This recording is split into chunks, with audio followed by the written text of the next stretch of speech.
All right. Looks like we are broadcasting. Do you see me on video, Troy? I do.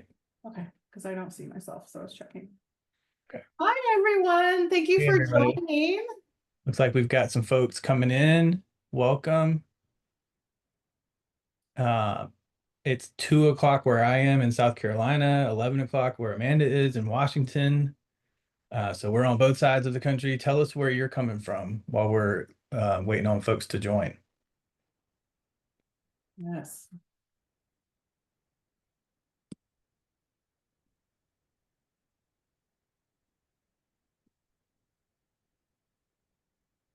Texas, Arizona, Illinois. I think we've got all the time zones covered then. That's great.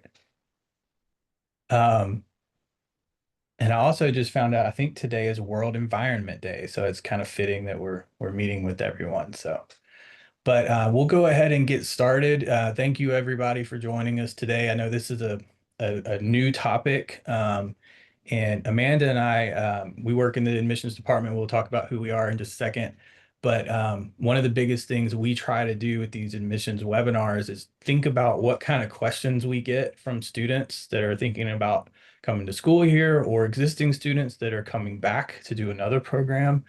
And recently we've had a lot of interest in our professional credentials and what that means. And there's a whole world of things out there, and some of it can get a little bit confusing. So we're going to do our best today to kind of unpack a little bit of that. But just know that these professional credentials are typically administered by third parties outside of ACHS that have their own rules, and they're all a little bit different. So we're going to do our best to talk through what opportunities are out there and a little bit about where you can find more information. If you have questions, we'll also do our best to answer those today. But if we're not able to, we are recording the chat. So if we need to follow up, we may need to consult some of our program deans who are the experts on this stuff and get back with you. But we do invite everybody to put your questions in the chat. We've got everything muted just so we can have a good recording quality, but you should be able to message us in the chat with any questions that you have. Yes, we love questions and we will try to answer them as they come through. So don't be shy. So Amanda, why don't you introduce yourself and what you do at ACHS? Yeah, so my name is Amanda. I am the Director of Enrollment Services. So I work with our admissions team to not only work with students that are working through the admissions process, but I work with a team to support them and how they support our students as well. And I've been with the college about 12 and a half years now. So I started here at ACHS as starting as an admissions advisor that 12 years ago, and just have been committed to our college and our mission. And I've been, yeah, I just love working here and have worked my way up to helping support the team. And yeah, that's what I do sort of every day. I'm the Swiss Army knife in the admissions team. My name's Troy Jenkins. I'm the Director of Enrollment Management. And so Amanda and I work very closely together, but do kind of different things. She's, the expert with the team and sort of working with students. I've been in admissions in some form for 20 years. And so my main goal is to look at our systems. We have a small but mighty team, and we are very committed to making sure that everybody gets personalized attention throughout the admissions process, because it can be confusing and it's a big decision. So my role is to put the systems together that make sure everybody's talking to each other and getting messages back and forth. So we do our best to keep putting that together and bring new information to you all on a regular basis. So we're excited to be with y'all today. We're going to touch on our mission and vision as we always do in our webinars. Our mission is to lead the advancement of evidence-based integrative health and wellness education through experiential online learning and sustainable practices. And our vision is a world where integrative health and wellness education is accessible to a global community, promoting sustainable and healthy futures for all. So what we also like to do is try to relate what is this, how does this webinar today relate to that mission and vision? Because we want to make sure everything we do is supporting that. Well, to me, and Amanda, if you have other thoughts, feel free to chime in. But to me, it goes along with the experiential online learning. It's sort of an extension of the learning that you get with us. It's very hands-on. The whole idea is to apply that knowledge. So these professional credentials are a way to show the rest of the world in another way that you have that education. And it also is a sustainable practice because these are things that you can do with the knowledge that you have and just continue to grow your credibility within the space, so that you can be that trusted advisor on a global market. So anything you would add to that, Amanda? It's just, we want to provide you a quality education to reach the people you want to reach and make the change you want to make. That is a very common thread with the students and graduates we have, is making this information accessible to the people around you and making a difference. And these credentials are further ways to do that, reach additional populations, and be involved within the professional field as well as a professional moving out of your education sort of piece of your goals.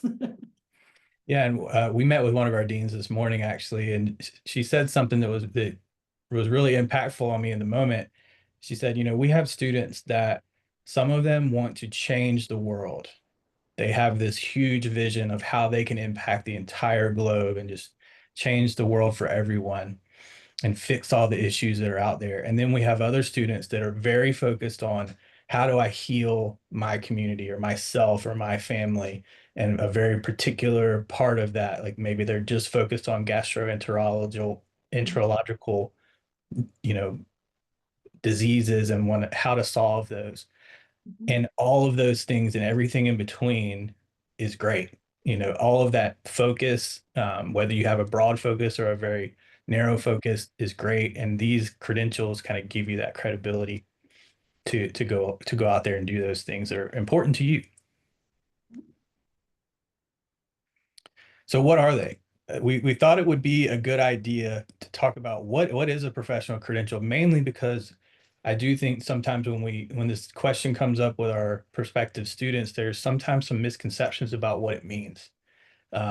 First of all, what we're going to be talking about today are third-party professional credentials. So these are, a third-party verification, so outside of ACHS. So ACHS doesn't provide these exams or credentials that go, after your name. But these organizations that we partner with and stay in close, talks with to make sure we're on board with what they're looking for, those are the ones that administer these exams and credentials. Um, so there's some different bodies out there. We're going to talk about different ones in the different program areas. NAHA, NANP, NBHWC, they all have these wonderful acronyms. So it's sort of hard to keep them all straight, but we're going to look at where you can find that information. And they all have a little bit different method as to how you're awarded that credential. Sometimes it's just about if you've completed a program in a certain area that they have approved as, a verified program. That's all you have to do. And then you can go take the exam or put your application in or join a membership. Some of them, it's beyond that. Sometimes it's specific coursework requirements. Sometimes it's contact hours with clients that are required. Sometimes it involves an exam. Sometimes it doesn't. Sometimes they want to look at your resume. They want to look at your transcripts, your GPA, things like that. And it's up to these organizations to set the bar on what they're looking for. So what we're always trying to do at ACHS is make sure that our programs are giving you the right foundation, and that when you are ready, that you're in the best possible position to go out there and get those. And like Troy mentioned, this is the education piece. So our program deans and honestly, our executive staff at the college work very closely with these professional organizations to not only ensure the curriculum meets the educational requirements they have, but we're maintaining those standards and updating those with the organizations along the way So our students continue to be eligible to take these pathways upon graduating. And so we're very proud of that. So what does it do? What are the benefits of going after these? Sometimes that's a question we get, is it worth doing this? Do I need to do it? That question is individual. Every person's different. Some of you may determine that you don't need to go after these credentials, but the benefits of them are really related to your career, making sure you signal to the world out there that you have met industry standards, that you've completed a course of study and then some, and you've gone this extra step to really gain traction in your field. Um, a lot of our students go on to consult with clients as a Mhm. health coach or otherwise, and these credentials go a long way in addition to your education with us to build credibility and trust. And as a lot of us know that have worked with clients before, it, being feeling safe and feeling like you're talking with somebody that really knows what they're talking about really helps to open up um, those pathways to conversation. So Mhm. a lot of times these credentials can really help to accelerate that trust and credibility. And it can also set you apart from people in the field that do not have the same education Right. and cannot meet those requirements. Because as the world changes with health freedom laws, regulations, state to state, for example, aromatherapy and herbalism, there are no licensing. So these extra credentials can be so vital to your profession. In comparison to nutrition, every state has different laws. So those additional credentialing that you may be able to achieve in nutrition is going to continue to benefit you to maintain and meet those state requirements. So just all kinds of benefits to adding this to your sort of educational and professional goal pathway. Yeah, that's a good point too. These organizations are usually nationwide, sometimes international. So in a world like Amanda said, where sometimes state to state, the rules can be different, and we're going to touch on that a little bit today on making sure you're checking on your state and what is required there or not required there. Um, these credentials a lot of times can kind of span a larger area and show your credibility to a broader audience than just what's in your state. But lastly, networking and resources. So being able to touch base with other folks that are in your same area, that maybe have gone through similar educational paths or maybe different educational paths, sharing ideas, learning from each other, being mentored by some. Some of these credentials we're going to talk about require supervised hours and mentorships, things like that. So being able to plug in and know where to actually go find that resource is helpful. But also just having your finger on the pulse of your particular area really helps as the world changes to make sure that you're keeping up with it. And especially staying on top of the research, the conferences, networking, you'll have that heads up on articles and research being done, presented at conferences that could impact the work you do. So it's exciting too. And also opportunities to present at those conferences yourself. So as you create your own research and come up with your own conclusions, these are great opportunities to display that. So I'm going to kind of turn it over to Amanda a little bit, and she's going to walk through the different departments that we have and just the main credentials that you should be aware of. And like I said, if you have questions, put them in the chat and we'll do our best to answer them. But we may be in a position where we have to go talk to the experts and get back with you. But hopefully this will get you started towards some good information. So why don't we start off with aromatherapy? Yeah, we're going to break this down program by program. There may be some current students attending today, prospective students looking into programs, or even graduates. And you may want to achieve these different pathways depending on the program where you've studied in more than one area. Some students may want to specialize. So we thought it'd be better to break it down modality by modality. But in special cases, if you believe you have some crossover, we can support you individually with looking at multiple areas you want to pursue. So first, aromatherapy. As I mentioned earlier, there is no licensing within the United States for aromatherapist. I know in some other countries like Europe, there can be licensing requirements, but here in the US, there's 3 primary organizations that are very important for students to be involved in, as well as graduates in the industry. We have the Aromatherapy Registration Council to become a registered aromatherapist. Then there's AIA, the Alliance of International Aromatherapists, and NAHA, the National Association of Holistic Aromatherapy.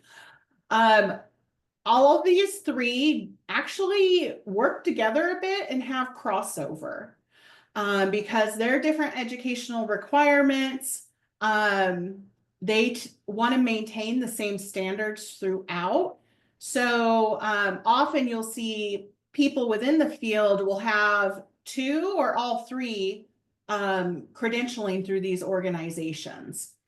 Our education, depending on the program you pursue, can qualify you for level 1 aromatherapy with NAHA, level 2 or level 3.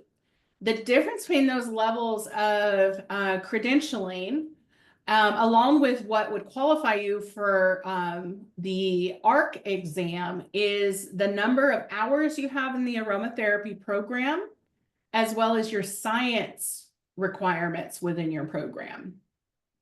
The minimum education for someone to qualify starting from scratch in the field to sit for the exam to be a registered aromatherapist, for example, is to have either minimum our diploma in aromatherapy for undergraduates or the master's degree in aromatherapy. For students coming into the college that have previous education that has met the science requirements, such as I was working with a nurse the other day. She has already taken all of her anatomy and physiology and pathophysiology hours in her nursing degree. She was able to combine the hours, the aromatherapy hours with our education and her science hours from her previous schooling to meet the requirements to sit for the exam. So some students may complete full programs with us to meet the requirements, or they might put together a portfolio showing they met all the requirements with a combination of their education. The AIA and NAHA do allow for student memberships, not just professional memberships when you graduate. So they are very encouraging of students getting involved early in their career. And honestly, joining as a student can be very affordable compared to professional memberships as well. So it's a fantastic time when you have started your program with us to look into the student memberships to start getting involved early in the field and industry, and then moving up and moving into a professional memberships once you've graduated and submitted your applications and met the requirements for their different credentialing as you go through the program. Let's see, I'm just double checking to see if there's any questions. And I forgot to mention this earlier. We're going to be sending out the recording from today's webinar, so you can watch it again if you need to, but also you'll get access to the actual presentation here. So there are a lot of great links here to follow to take you to these different organization sites, and hopefully, if we've done it right, drop you right on the page that you need to be to see all of the details, all of the requirements, eligibility, things like that. And I think one nice thing with aromatherapy is all of our, especially our undergraduate students, but also graduate students that start with a certificate, if you start your educational pathway with us with a certificate versus a larger program, for example, our certificate students can apply for level 1 NAHA, the NCA credentialing. But as you continue your education with us and you meet the requirements for level 2 and then level 3, you can continue to build upon those approvals and receive your level 2 and 3 approvals with NAHA, for example. So these are also, you can start moving into and accomplishing some of these as you go through your program, possibly. Next slide. Great. Ooh, we're going to move into herbal Herbal medicine. medicine. So again, same with aromatherapy. Currently, I think that's a very important word, currently. There is no licensing requirements for herbalists in the United States. But along with aromatherapy, it is not crazy to consider that in the future there possibly could be. Because now in 2025, all 50 states have different requirements for people in the field of nutrition. And a lot can change with health freedom laws across the nation as well as state by state. So outside of being keeping your eye on your professional organizations, that's another reason these are so important, because it'll help you keep up to date. And if you feel passionate about the political side of working in the field, it is a fantastic way to keep, like Troy mentioned, your finger on the pulse of what's happening across the country and opportunities for you to even be part of those movements. I know we've had graduates in the past be involved in health freedom laws within their state and get involved politically, even up in like Washington, D.C., so very exciting stuff. But that's why the education and these credentials are important, because with no licensing, this shows your clients, the people you're working with, that not only do you have an evidence-based quality education that's recognized across the US, but this third party is also noting you've met these educational and career expectations, safety, ethics, and just the practice of herbalism, and you have those credentials to back you. With the American Herbalist Guild, they work a little bit different than the aromatherapy organizations. There is no exam to sit for. Students must complete an approved program, which you see the list over here. It's one of the diploma programs, associate's, bachelor's, or master's degrees. Those are the programs that meet the educational requirements to first apply to start the process to being a registered herbalist. Then upon that approval, they approve your education piece, a student must move through and get a number of indirect and direct clinical hours as an herbalist. So some students may do that through a mentorship program, and the American Herbalist Guild has an entire section of their website dedicated to opportunities in terms of internship and mentorships. But it is also possible to gain your hours by just working as an herbalist. Those hours are not required only through a mentor internship situation. So a lot of the most like average student is probably going to complete their education with us, apply to become a registered herbalist. When they get approved by the AHG to move forward and start documenting their hours, they're going to get those hours by working with clients as an herbalist. So doing with the client, doing case studies and working through one-on-one and collecting those hours. And once they meet those total hours, they would submit them to AHG, and if approved, they'll meet the RH, the registered herbalist designation and qualifications. Mhm. And then you'd be able to add registered herbalist to your title. The American Herbalist Guild also separately has student and professional memberships to stay involved in the field and industry. I had a student join the American Herbalist Guild the other day. They told me it was only around $60 to join as a student. So again, very affordable for that 12-month membership to start getting involved with in the field and with your peers. So it's very exciting. Yeah, and I'm glad you mentioned too, Amanda, that I know we've had a few students in the past that have seen the opportunity to become a registered herbalist, and that's exciting to them, but they also um, think that they have to be a registered herbalist to be able to work in the field. And so I'm glad you cleared that up, that a lot of times you go ahead and start working in the field because there aren't any licensing requirements as of right now. Um, and then go ahead and get your hours and then become a registered herbalist. And that just shows those that know that you've put in your time. Yeah. And becoming a registered herbalist is a journey. It's Mhm. not overnight. It's not something you're going to complete in 6 months.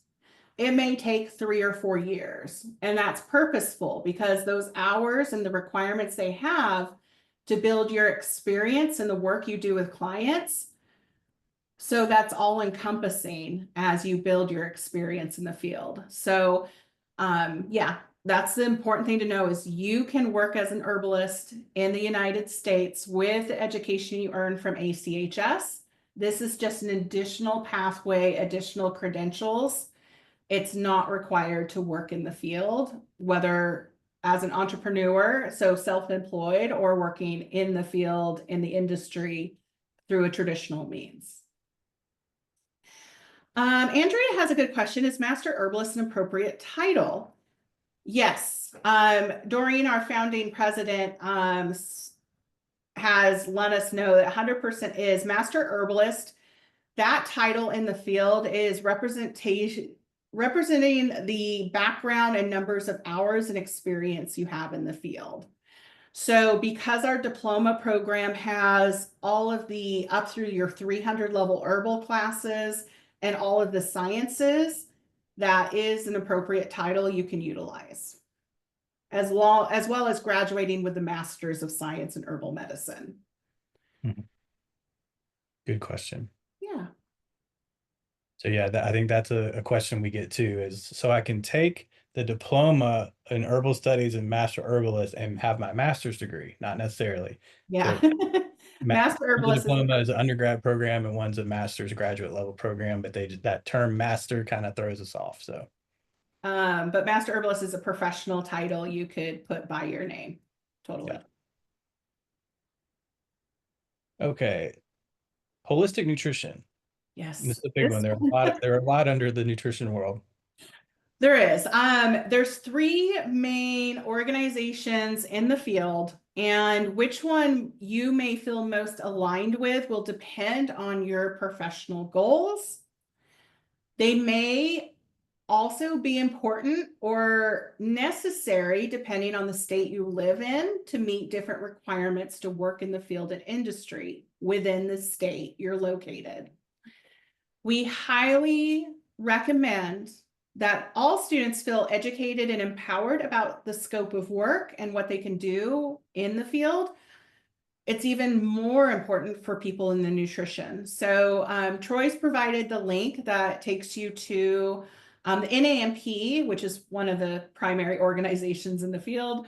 They have an amazing page talking about telehealth versus working with clients in person and the state laws for each of those types of work. So we're going to go through these one by one. And again, it's a lot of information, so don't hesitate to ask questions. And again, if we're not sure of the best answer, we will go get that for you and get you directed to the correct information to answer it. So the most popular organization that we hear about is through the NANP. That's the National Association of Nutritional Professionals. Honestly, it is the primary sort of gold standard in the integrative and holistic health field across the US in regards to the nutrition industry. So this organization provides a pathway to adding, not just becoming a professional member, but also providing you the pathway to sit for the exam to become a board certified holistic nutritionist. And I do want to throw the caveat out is a graduate of our programs can achieve that designation of being board certified in holistic nutrition, but your state may or may not allow you to use that language. So again, that goes back to scope of work within your individual state of what titles you may or may not be able to use on different professional communications, just so you're aware. But you can still document you earn that credential and you're seen as board certified. Our approved programs include the Diploma of Holistic Health Practice, either of our associate degrees, our bachelor's degree, our Master's of Science of Holistic Nutrition, our Doctorate of Science of Integrative Health with a focus in nutrition. So we have quite a number, 6 different programs, I guess, that meet those requirements. And students, we are a recognized college, so our graduates can sit for that exam immediately upon graduating. If that is an important professional goal for you, we will make sure you have the correct electives and courses chosen in your program to not only qualify, but be well prepared to take the exam and pass. And then based on that agreement we have with the NANP, then the student has about 2 years to complete their 500 professional hours. Again, just like the registered herbalist, some students may gain some of their contact hours through working under a mentor internship situation, but the majority of people are going to start working as a holistic nutrition advisor, a holistic nutrition coach, etc. So actually working directly with clients to get those hours over those 2 years. And you will document those appropriately and submit them to the NMP for final approval. And with that final approval, you'll be able to maintain that designation as board certified. And Amanda, I might be crossing this up with another one because we do have a lot of Yeah.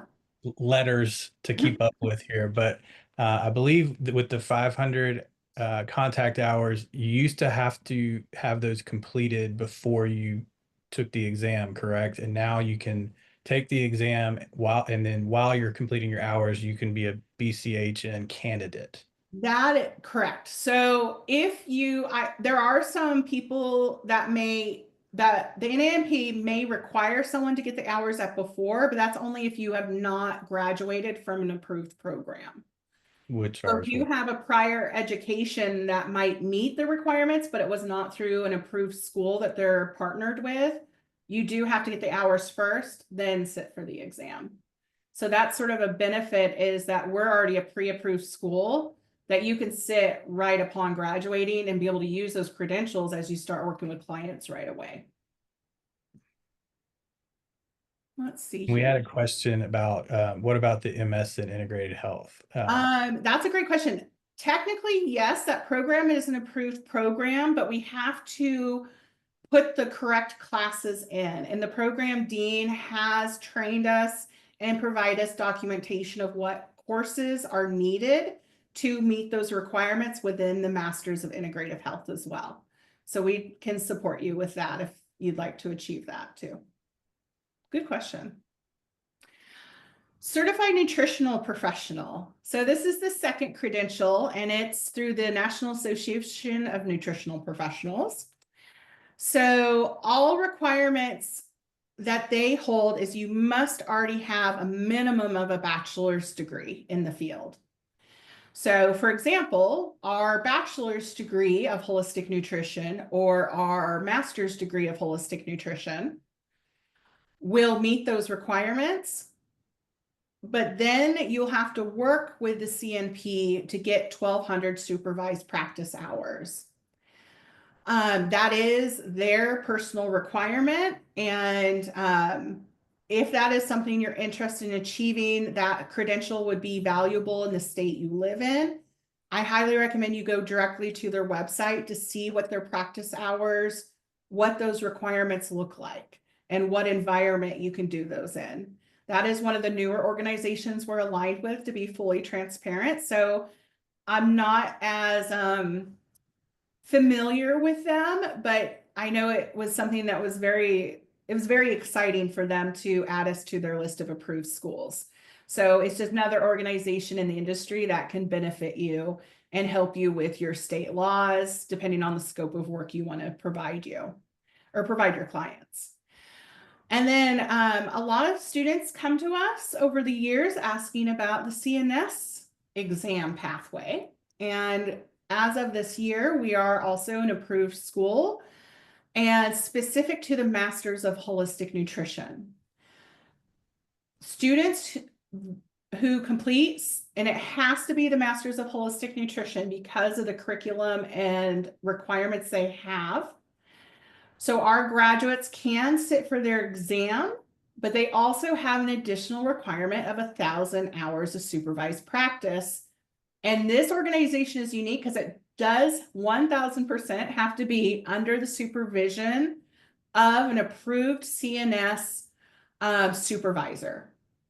They have approved CNS supervisors in all 50 states plus. So when students, if they meet the requirements, they sit for the exam, you would work with a CNS organization to connect with supervisors in your state and to apply for that supervised practice.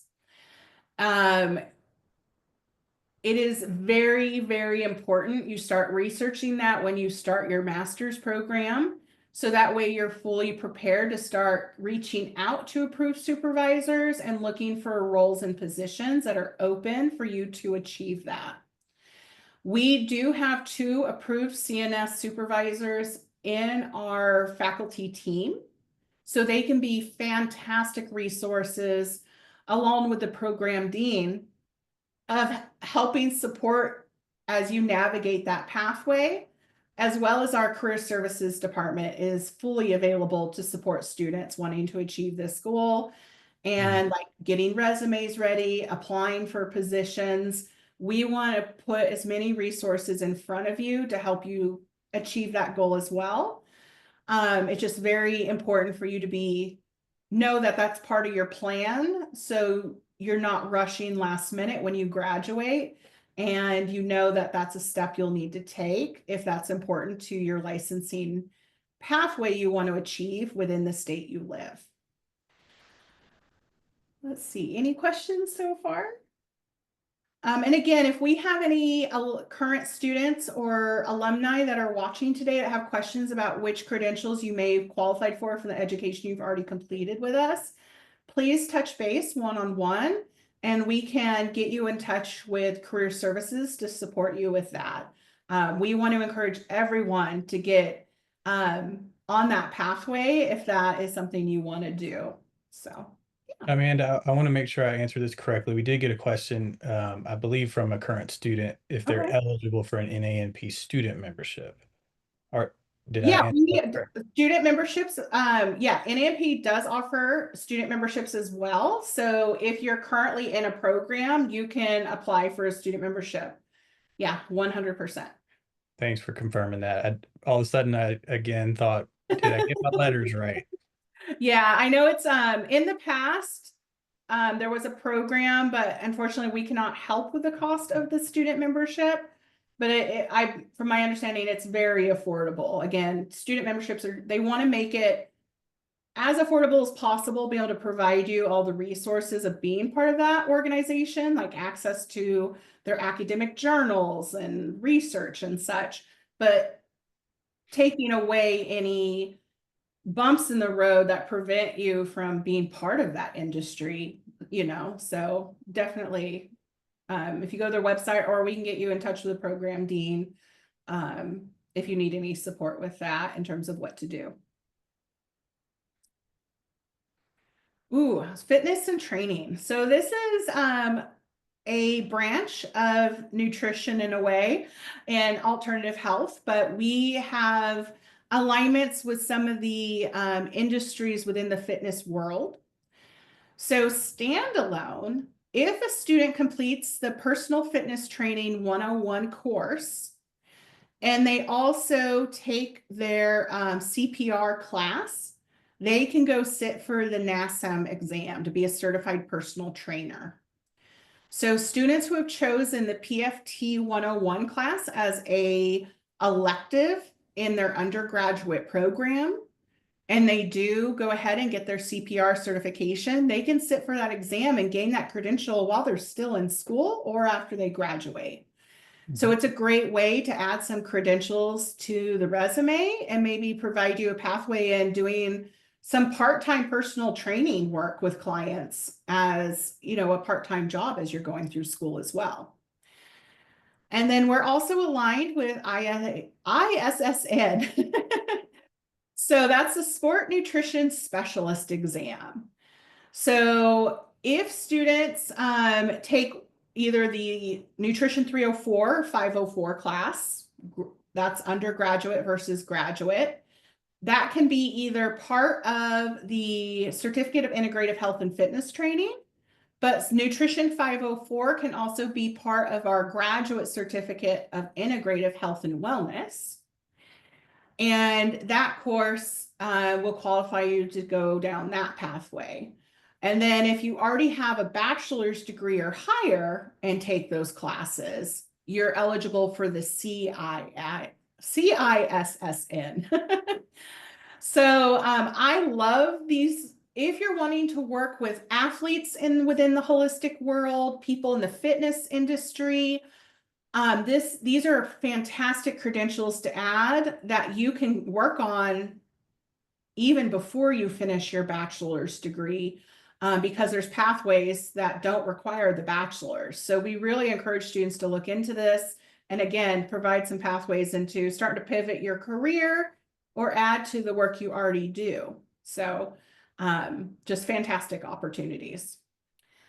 Let's see. Andrea is asking, would it be beneficial as an herbalist or aromatherapist to join the NANP? I know our program dean, Dr. Ludwig, would say yes, because there is a lot of crossover in health and wellness and lots of opportunities within the field and industry. So I think it just depends on you uniquely with your professional goals, if that would be beneficial for you to be involved in. But I think especially as a student, it's a great way to dabble before making that professional level commitment to make sure it's something you want to do. Um, Can you take a CPR class anywhere, or is there a specific school my that? understanding, as long as it's a CPR/AED certification, so that's the like intense CPR, the fully trained CPR class. It's not like the 1 hour sessions. I believe these ones sometimes take 6 to 8 hours in the class that you take. You can take it anywhere. So anywhere that gives those approved CPR classes with a certification that's documented. And I know just from friends doing it, it's very common to do it through like local community colleges or sometimes the organizations. Um, oh, Troy, I can't think of them off the top of my head because I know I've even worked places in the past where they had the organization come in and offer CPR classes. So I know they're available throughout the community, every community. Yeah, but the NASM doesn't require you take it from a specific place. You just need to be certified. Yeah. Um, we have a question about a specific path. We may have to follow up individually on this one, but um, we have a student that's taken the MS in integrative health, but wants to specialize in holistic nutrition and herbalism. Is that possible? Currently focused on the herbal side of things in their first semester. So Oh, integrative health usually gives you some flexibility on your electives to take a little bit of everything, but what would you say yeah. about? The beauty of the Masters of Integrative Health Sciences is it does allow you to build your own degree. So the positive for some students is they get to create a degree that's unique to them, the work they want to do, and getting the curriculum they need to fulfill those personal and professional goals. If you have specific goals within the professional organizations, however, we have to be very careful because you may do a program that has a fantastic mix of classes, but you may not meet all the educational requirements for the standalone organizations because you may miss certain courses that are required for those. So that's just something you need to work. We would work with you as like your admissions advisor to help you navigate that or see upon graduating, would you need to add any single individual courses to gain those additional hours you need to meet a specific requirement? Yeah, also super important just to stay connected with your instructors, your dean, your student services advisor, career services. Reach out early and often and just make sure you're communicating what you're trying to accomplish, um, so that everybody knows what you're trying to gear toward. Mhm. And so we can just look and see what's possible, or if there needs to be a change early on to get you there. But yeah, just always be vocal about what you're trying to accomplish. Yeah. And Kara, you asked a really good question about job environment for a master herbalist. I think the ideal environment is going to be completely different, student to student, graduate to graduate, professional to professional. And we just had a webinar about 2 weeks ago from our career services department, with our program dean of the herbal department talking about career pathways and environments to move into. That might be a really helpful resource because it's just so unique depending on you, where you want to work, what you like to do, where you see yourself in a few years. Mhm. It's so different person to person. Yeah, and a little bit of this applies to a lot of our programs and areas.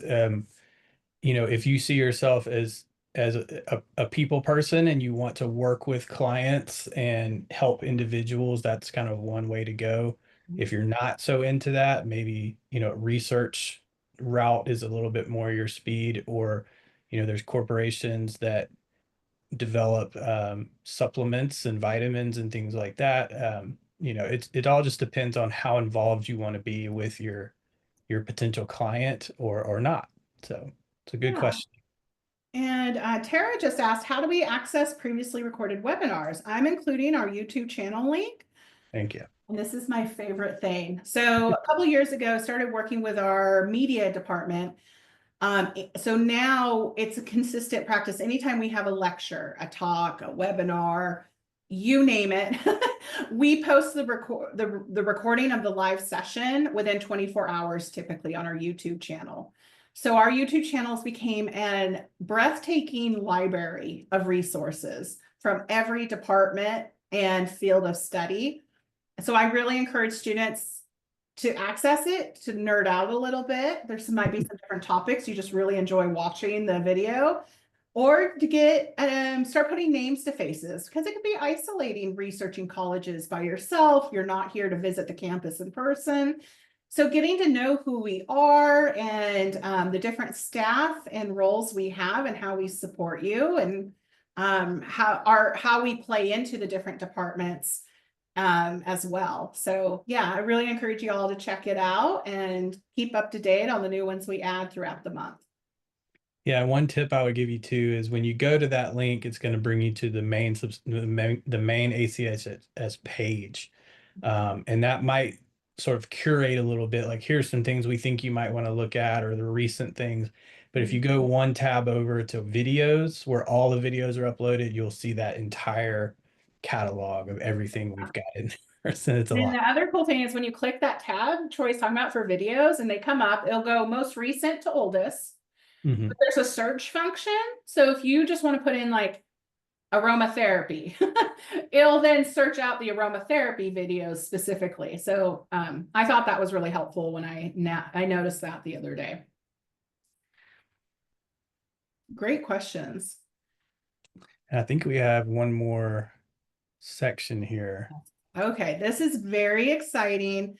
We have a lot of students that come in asking who already work in the education field or have goals of working in health education or taking a wellness coaching pathway that's backed by a professional credential.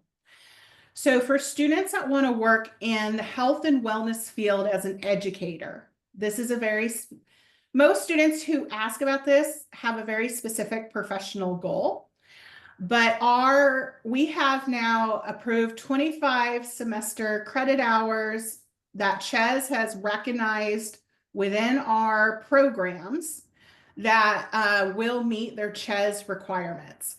Specifically, you can take these 25 credit hours as single courses, or you can take them as part of the courses required or needed within the Masters of Science of Health and Wellness or the Masters of Science of Integrative Health Sciences. And these courses specifically relate to health and education community planning, um, stress emotional management, wellness coaching.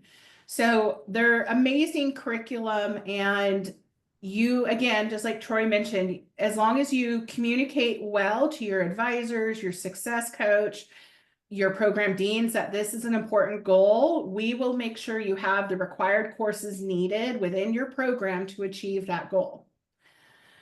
The second piece is the National Board of Certified Health and Wellness Coaching now recognizes our graduate certificate in wellness coaching as an approved program and hours to go down the pathway of becoming a certified health and wellness coach. At this time, it is only the graduate certificate in wellness coaching. So those 5 specific courses meet the requirements. The courses within this graduate certificate can also be included in the master's degree. Once a student has completed the 5 courses that make up this graduate certificate, they then would contact the NBC and start working on documenting the 50 additional coaching sessions needed. So, first requirement is the 5 classes. One of the 5 classes is our wellness coaching communication class. We would make sure that you are opted in to the additional coaching sessions. These 3 additional specialized one-on-one coaching sessions are what, along with the graduate certificate, is what allows you to meet those requirements. Then as you start doing wellness and health coaching with clients, you're going to collect those coaching sessions and document them in your case studies. When you're done, you'll submit them for final approval and then be able to sit for the exam. So again, it is a little bit of a journey and pathway, but I know a lot of our students have been very excited about this and knowing that part of their, either by completing this program or including this curriculum in their master's, they're now going to be able to add this credential if they want to go down that pathway. So we can fully support you on those steps as well. Well, and I think these two as well show how different these different credentials can be. So both of these are geared towards people that want to educate or coach in the health world. But as you see, one of them is course driven and one of them is program driven. So a lot of times we'll get questions, what program do I need to take to get to be eligible for the CHES? Well, it's not necessarily a program. You have to take certain courses that they've reviewed and approved that support these 8 areas of responsibility. But to make it easier, we've also said, well, if you're interested in that, these are the courses that would include that. But just be aware that it's not the program itself, it's the courses you're taking for that one. But for the NBHWC, it is program driven. It's not course driven. So that is a approved program that you would need to take if you want to go that route. So it just kind of illustrates how similar they can be, but also different. So just being real clear on which one you're wanting to do and what the requirements are. So Yeah, hopefully this I helps know give some of my students get a little refresh. excited. They want to do it all, Yeah. but you do not need all these credentials. They are beneficial. They add credibility, all the positives we've talked about today, but these are typically career path specific. Because unless you're looking to take on a specific role within the education field or public health field, you don't necessarily need the CHES, for example. Those are very specific jobs students are applying for that ask for that requirement. So just know that you don't have to do it all. Right. We can help you pick out the credentialing that's specifically important to you personally. Yeah, and you touched on this before. A lot of times it's going to be a lifetime pursuit. So some of our students, they see our faculty and all of the different letters and commas they have that follow their name, and I want that. Well, a lot of them have been working in the field and teaching in the field for decades, so they've been amassing that knowledge over a long period of time. But that's kind of what this is all about is if you're at the beginning of your journey, we want you to just be aware of what's out there so that you can take those steps in the right direction. So it's very exciting, but we do have some overachievers that what do I need to do to get 7 certifications when I walk out the door? Well, that's probably not gonna happen. So And it just think even of short-term and long-term goals. Because again, a lot of these requirements require additional steps you have to take. So we want to see you getting your foot in the door. We want to see you working, building your business up, because that's how you're going to get a lot of these hours and different requirements met after you graduate to fulfill those expectations by the organizations. So we do have a full career services that can support you as a student and as a graduate with those goals as well. And that's something we're also just really proud of as being an online college, is being able to provide you that support professionally as well as academically to achieve these goals. And so full rounded, full circle support in that regard. yeah, we've got a lot of overachievers here. They want everything. That's great. I love We've that. also had a lot of great questions along the way. Hopefully, we've been able to answer them all. I think we've been able to.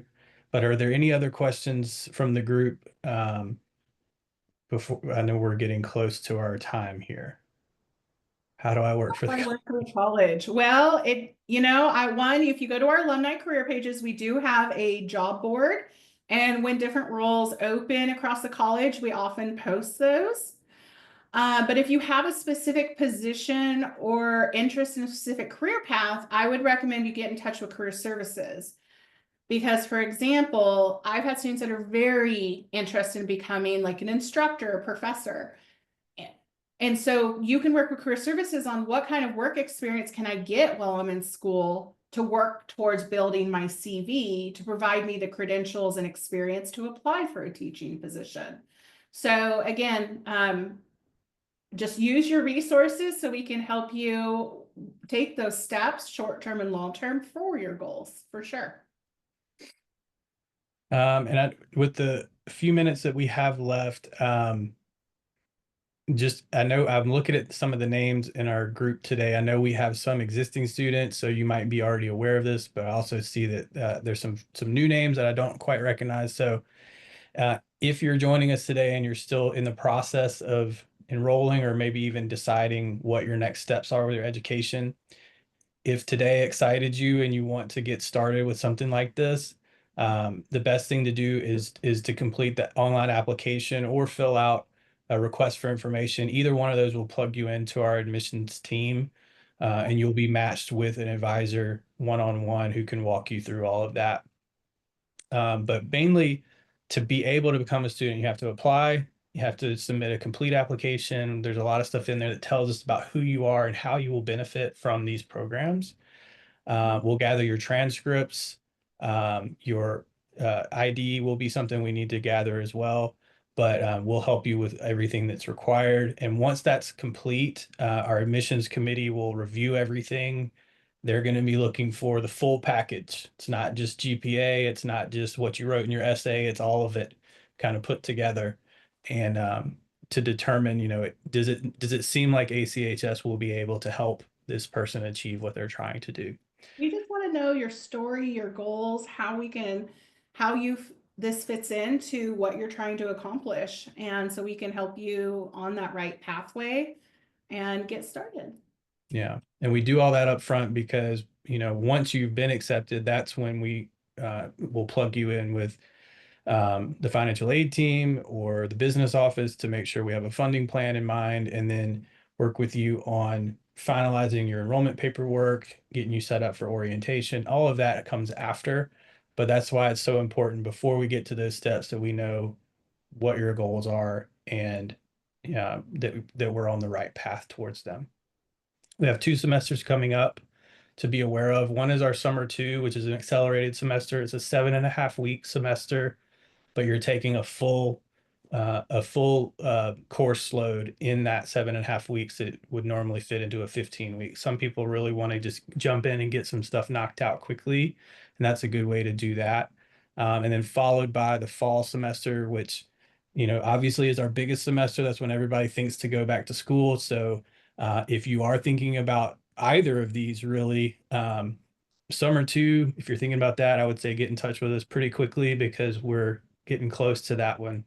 But if you're even thinking about fall, I would also recommend talk to us now because July and August get very busy. It And is the busiest time of the entire like calendar year.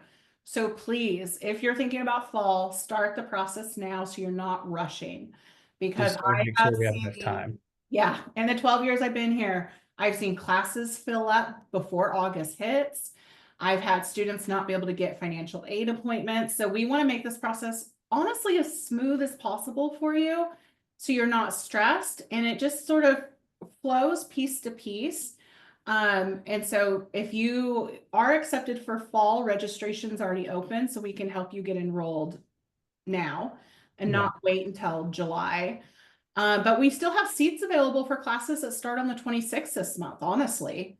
I think we only have like one class that's even full. So it is a great time to jump in, even with one or two classes.